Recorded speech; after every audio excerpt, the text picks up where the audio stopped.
મેરડી માએ બકરો ચમ લીધો?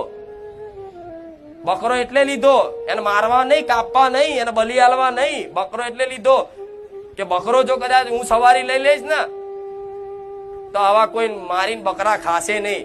પણ એની જગ્યા અવરું ચાલુ કર્યું, કાપી કાપીને આલો ખાઓ, પેટ ભરો. કુકડો બહુચર માં ચમ લીધો? પેલા તો મોગલો કુકડા ખાતા જો કે પેટમાં બોલાયા હતા. ખબર છે ને? આવો ઇતિહાસ છે ને કે મોગલોએ ખીલજીની સેના આવી હતી. સેનાએ એ રમતા કુકડા કદાચ કાપીને ખાધા ને તો ખાધા પછી તે પેટમાં કુકડા બોલાયા. તારે એ ખીલજી હતો ને, એ રાજા હતો ને, તોય નમી જો કે આ ભારત દેશમાં આવી દેવી શક્તિઓનો નમન છે, પ્રણામ છે. આવો ચમત્કાર અમે ક્યારેય નહીં જોયા. તો જે કુકડાની રક્ષા કરવા માટે કદાચ પેટમાં કુકડા બોલાવતી હોય ને એવા જ કુકડા તમે ગોળાઓ ખાવ, એવા જ કુકડાઓને કદાચ એના ઈંડા ને એના બચ્ચાને તમે ખાવ તો તમે રાક્ષસ કરતા ગયા ને. તો રાક્ષસ ને દેવી શક્તિ હંમેશા વેર છે.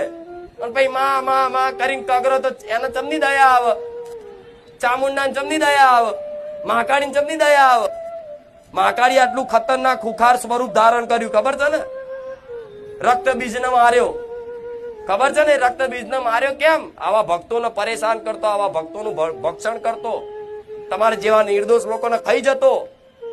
તારે પાર્વતી ક્રોધિત થઈ અને મહાકાળીનું સ્વરૂપ ધારણ કરી અને રક્તબીજ નામનો રાક્ષસ હતો ને એના વરદાન હતું બ્રહ્માજીનું કે તને કોઈ નહીં મારી શકે, તને કોઈક હથિયાર મારશે અને તારા જેટલા રક્ત પડશે, લોહી પડશે ને, અને જેટલા લોહીના ટીપા જમીન પર ધરતી પર પડશે ને એટલા બીજા રક્તબીજ પેદા થશે.